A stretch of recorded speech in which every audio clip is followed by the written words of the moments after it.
माहिती म्हणजे जी ब्लॅक बॉक्सच्या बाबतीमध्ये या साऱ्या काही बाबतीमध्ये तपासामध्ये त्या ठिकाणी किंवा अहवाल ज्यावेळेला येईल त्यावेळेला यायलाच पाहिजेत. ही केवळ महाराष्ट्रातल्या जनतेच्यासाठी नव्हे तर देशातल्या जनतेसाठी सुद्धा ही माहिती त्या ठिकाणी येणं अत्यंत आवश्यक आहे.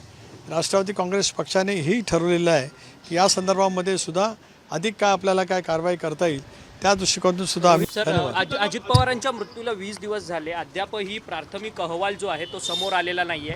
या सगळ्या संदर्भात अनेक प्रश्नचिन्ह उपस्थित होताना पाहायला मिळतात आहेत.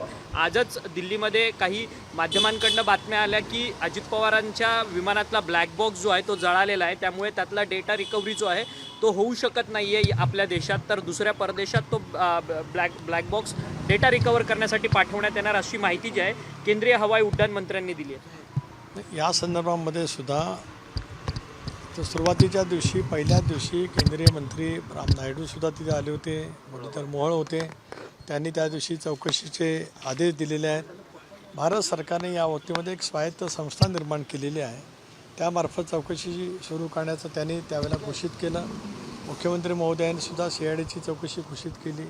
राष्ट्रवादी काँग्रेस पक्षाने सुद्धा पहिल्या दिवसापासून हीच मागणी केलेली आहे की ज्या तपास यंत्रणा अशापैकी विमान अपघात होतात त्यावेळेला चौकशी करत असतात, त्या देशांतील असतील किंवा बाह्य देशांतील असतील, त्या सर्व तपास यंत्रणांची मार्फत ती चौकशी त्या ठिकाणी व्हावी.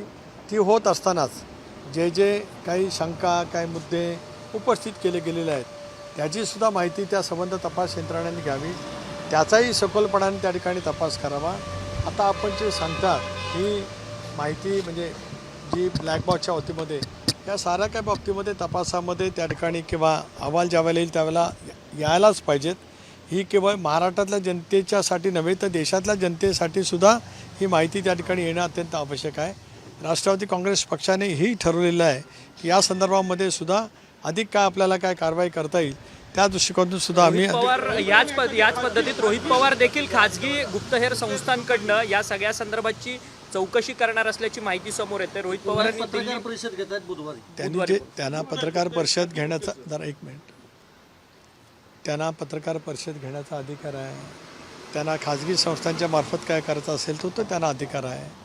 राज्य सरकार केंद्र सरकार अशा ज्या वेळेला घटना घडत असतं त्यावेळेला एक स्वायत्त तपास यंत्रणा सगळ्याच बाबतीमध्ये असते. त्या तपास यंत्रणेच्या मार्फत किंवा बाह्य देशांतील तपास यंत्रणेच्या मार्फत हा तपास व्हावा अशी राष्ट्रवादी काँग्रेस पक्षाची भूमिका आहे आणि ती भूमिका आम्ही शेवटपर्यंत त्या ठिकाणी ठेवणार आहोत. आणि तो तपास यंत्रणेचा अहवाल ह्या देशांतील जनतेच्या समोर यावा, तो लवकरात लवकर यावा अशी राष्ट्रवादी काँग्रेस पक्षाची भूमिका आहे.